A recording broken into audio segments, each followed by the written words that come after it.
But when Sylvia woke, it wasn't a familiar comfort of her bedroom. She wasn't even in her physical body. She found herself standing, yet not standing, upon a cold, stone floor. The air itself felt heavy, thick with something akin to ash. There was no sun, no moon, no artificial light, yet she could see. It wasn't sight as we know it. It was an inner perception, a knowing. Everything was bathed in a shade of gray that wasn't merely a color, but an entire state of being. And in that moment, a chilling certainty washed over her. This isn't a dream. This isn't a vision.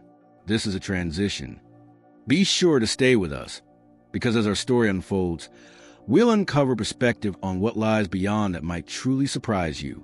Before her stood a figure, tall, imposing, yet entirely faceless. She perceived it not as an angel or a demon, but as a guardian, an escort through this unfamiliar realm. It communicated not with sound, but with thoughts projected directly into her consciousness. "Are you ready?" it asked. Without knowing the destination, without understanding the purpose, a part of her soul simply responded, "Yes." What followed was a journey through shadows, past beings trapped in silent screams, figures she yearned to help but knew she couldn't. She was there to witness, to finally understand the very things she had spent a lifetime warning others about. It was a descent, not a stairs or elevators, but a spiraling slide into an ever-deepening coldness, a chill that pierced not the flesh, but the very soul. And then they stopped. They arrived in a place without walls, without a ceiling, a defined space within an undefined emptiness. What awaited her there? The first layer of a reality far more complex and far more heart-wrenching than many dared to imagine. In that boundless gray expanse, Sylvia was confronted with a sight that confirmed her deepest fears and validated years of her most challenging work. Here were the souls she had often spoken of, those who had crossed the threshold of death but had not moved on. They weren't bound by chains or guarded by demons. They were tethered by their own unresolved lives. She saw a man, forever clenching an invisible gun, replaying the moment of his desperate end. She witnessed a mother, trapped in an eternal echo of grief, blaming herself endlessly for the loss of her child. A young soul, caught in the fog of an overdose, still hadn't grasped the fundamental truth. He was no longer among the living. Sylvia understood with a chilling clarity. This is not hell. This is a loop. It was a self-created, self-perpetuating cycle of pain, a place she called a realm of trapped souls. They weren't being punished by some external judge. They were their own punishment. Their inner turmoil, their inability to let go or forgive, had become their reality, blinding them to any light, deafening them to any call for release. They were lost within the labyrinth of their own suffering. A profound question arose within Sylvia's consciousness, directed not at her guardian, but upwards toward the source of this experience. Why are you showing me this again? She had seen glimpses of this before, felt its echoes in her work. The answer that resonated back, not in sound but in pure, unadulterated knowing, was sharp and deeply personal. Because you forgot. Because you began to believe in words, not in essence. The impact of this truth shook her to her core. It was a moment of stark self-realization. Had her fame, her television appearances, her books become a shield? Had she, in trying to explain the unexplainable, lost touch with the very core of the mystery she sought to unravel? She saw with terrifying clarity how fragile the veil is, how easily anyone could become ensnared in such a loop. It takes just one persistent thought, one belief. I am unworthy. I am unforgivable. It's all my fault. And the light recedes, the call goes unheard, and the soul becomes its own prison. But the journey wasn't over. Just as she absorbed the weight of this understanding, the scene shifted. They hadn't finished with her yet. She was moved beyond the gray hall, beyond the vortex of trapped souls, to yet another plane of existence. It was a place she had vaguely sensed before, a place she had once termed, in her private notes, the plateau between. It wasn't the darkness of the loop, nor was it the anticipated light of the divine. It was something in between, a liminal space suspended between realities. And here, she felt a presence unlike anything she had encountered before. They were there, beings, energies, consciousnesses. They possessed no physical form, yet their presence was palpable, an undeniable knowing that filled the space. She could feel them, sense their awareness, like countless living thoughts surrounding her. And she knew, with a mix of awe and trepidation, that these beings were different. They knew what secrets did they hold, and what would they reveal to a soul laid bare. On that plateau between, Sylvia felt an intelligence far beyond human comprehension. These were the ones who knew. They existed without bodies, yet she could perceive them, feel their thoughts as tangible, living forces. They weren't hostile, but their presence was intense, as they seemed to scan her very essence. It was as if every hidden corner of her soul was being gently, yet thoroughly, examined. Then, one of these beings, one she perceived as having once been a woman, drew closer. There were no eyes to meet, no voice to hear, yet the communication was clearer than any spoken word. It was a transmission of pure knowing, an entire block of awareness, a profound understanding, placed directly into her being. And in that instant, Sylvia was overcome. She wept, not from sadness, but from the shattering weight of a long-buried memory. She remembered a session in 1999, a grieving mother desperate for solace. Sylvia had told her, with practiced confidence, "Your son is on the other side. He's at peace." She had believed she was offering comfort, believed she knew, but now, bathed in the light of this higher awareness, she understood with devastating clarity. She hadn't truly felt it then. She was repeating words, delivering an expected answer, rather than conveying a pure, unvarnished truth. The being, the soul essence before her, conveyed its pivotal message. You were looking for truth, but then you began to look for answers, and those are not the same. This struck Sylvia like a physical blow. It was the absolute, undeniable truth. At some point in her incredible journey, the demands of her public life, the books, the television shows, the expectations of millions, had become louder than quiet, inner voice where the real truth had always resided. She had, in many ways, replaced the profound silence of knowing with the easier, more popular resonance of words. The journey wasn't finished. Before her inner eye, her life began to unfold, not like watching a film, but like reliving key moments with this newfound, painful clarity. She saw herself on television sets, smiling under the bright lights, watched by millions. But this time, she felt what was behind the smile, a deep, gnawing fear. What if I fail? What if I say the wrong thing? What if they find out I don't know everything? What if I'm exposed? And then the thought, the knowing confirmed her fear. You knew not everything was true, but you were afraid to be silent. And now, silence is no longer an option. She believed this must be the culmination, the core of her lesson. But these beings, these guardians of a deeper reality, had one final place to show her, something utterly different from the grayness and the stark truths, something that promised a different kind of understanding altogether. What could lie beyond this painful, yet necessary reckoning? After the stark revelations and the painful self-awareness, Sylvia was guided to one final destination. This place held no shape, yet it was distinctly present. It pulsed with gentle warmth, and the light here was soft, enveloping rather than revealing. In this realm, she felt something entirely new, something she had never experienced in her tumultuous life, despite all her gifts and fame. Complete, unconditional acceptance. It wasn't praise for her successes, acknowledgement of her knowledge, or admiration for her psychic abilities. It was acceptance simply for being, for the essence of her soul. In this profound peace, all the inner voices, the anxieties, the expectations, the echoes of pain and doubt grew quiet. It felt like being held in an immense, loving embrace, but without any physical form. And within that embrace, a final, crucial understanding dawned. This is why you came.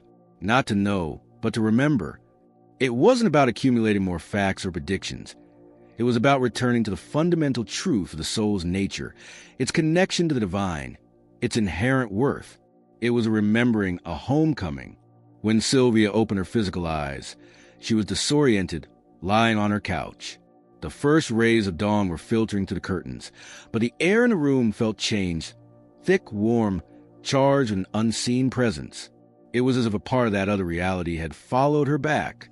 She rose, moved to her table, and, compelled by a force she didn't fully understand, began to write.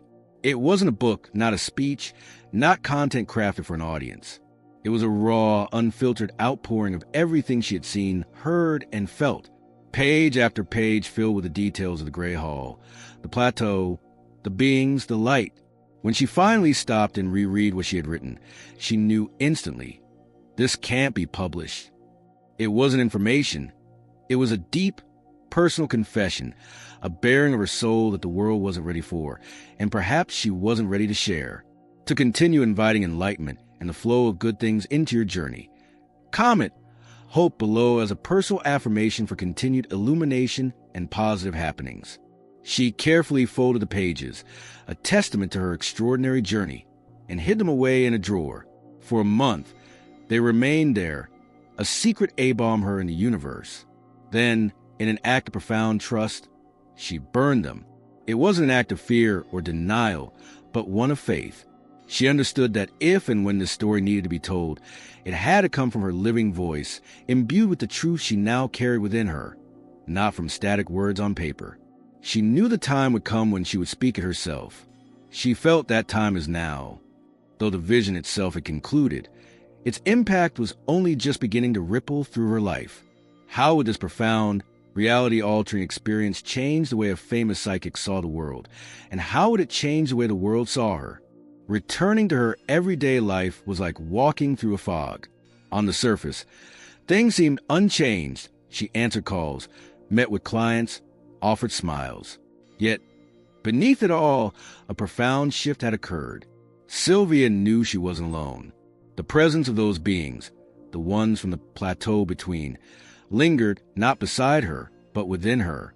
She described it as an activation, as if a long dormant antenna within her soul had suddenly sprung to life, tuning into frequencies previously unheard. This wasn't frightening possession, but an expansion of awareness.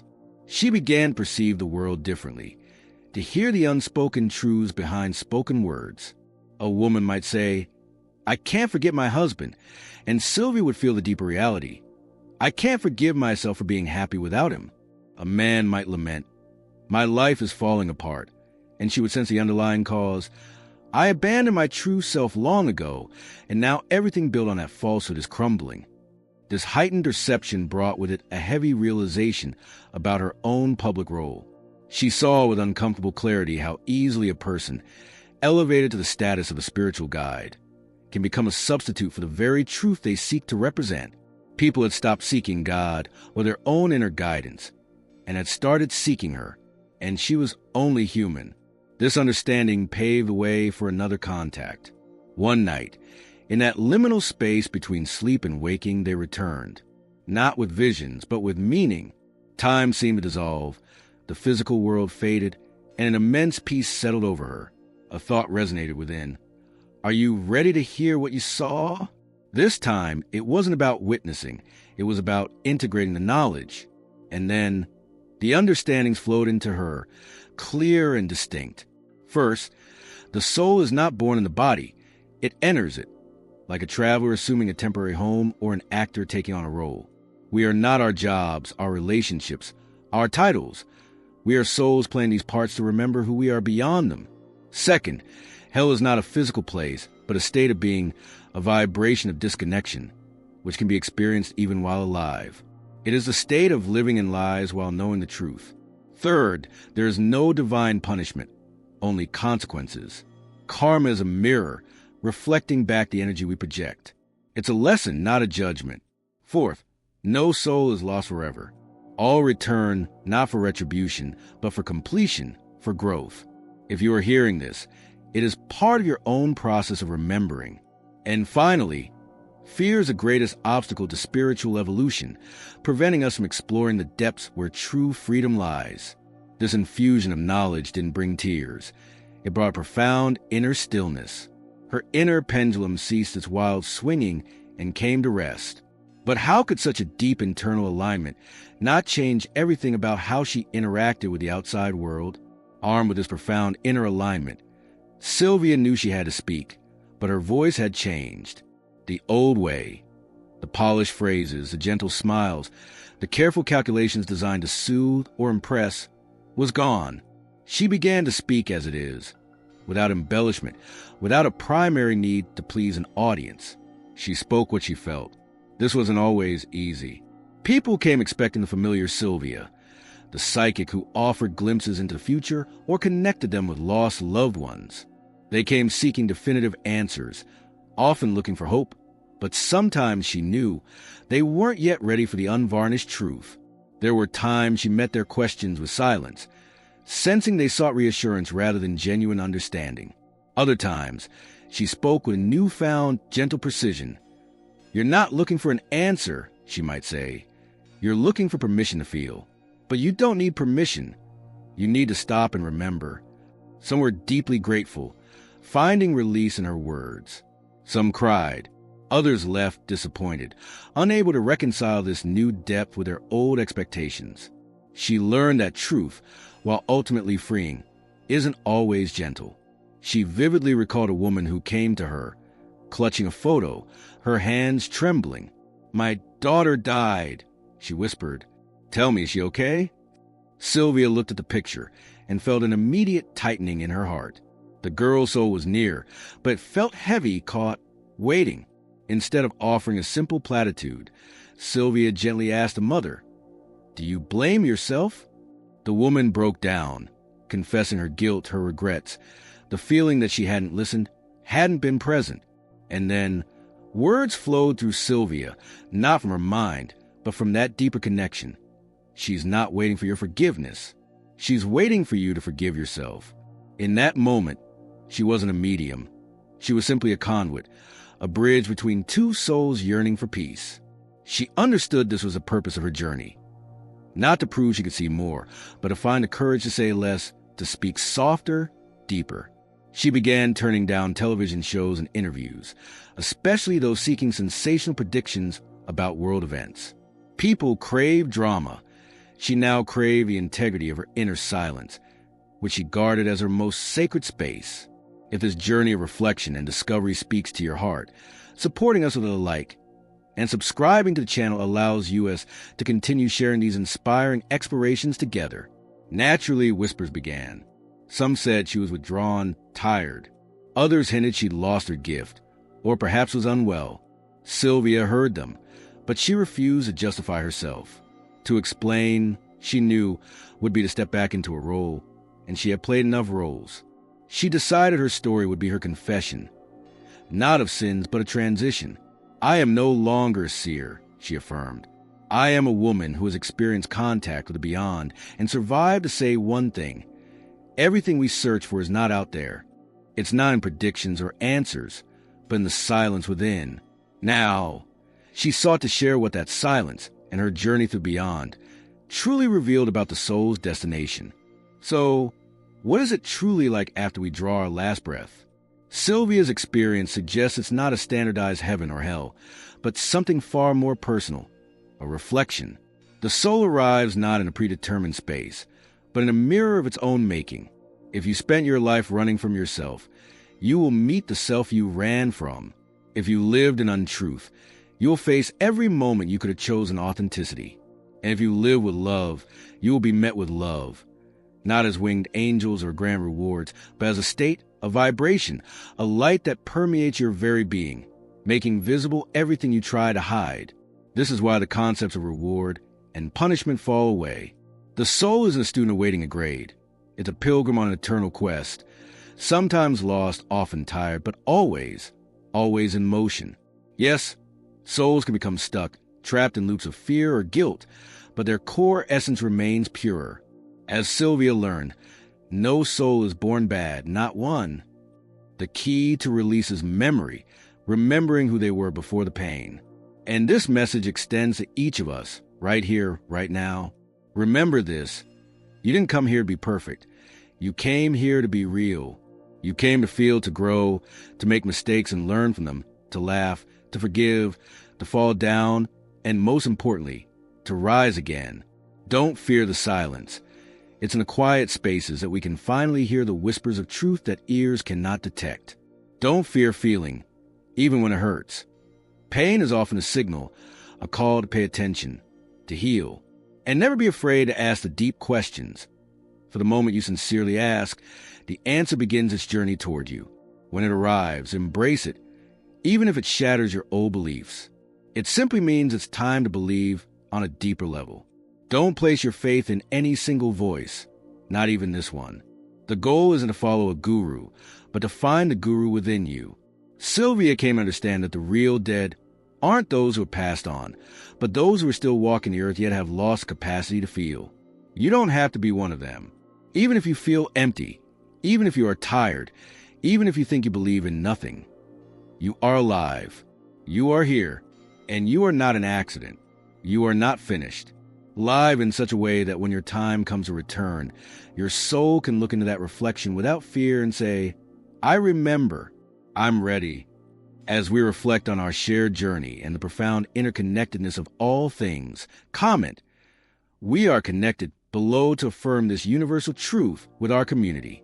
And your exploration doesn't have to end here. Click the video now appear on your screen for another powerful message.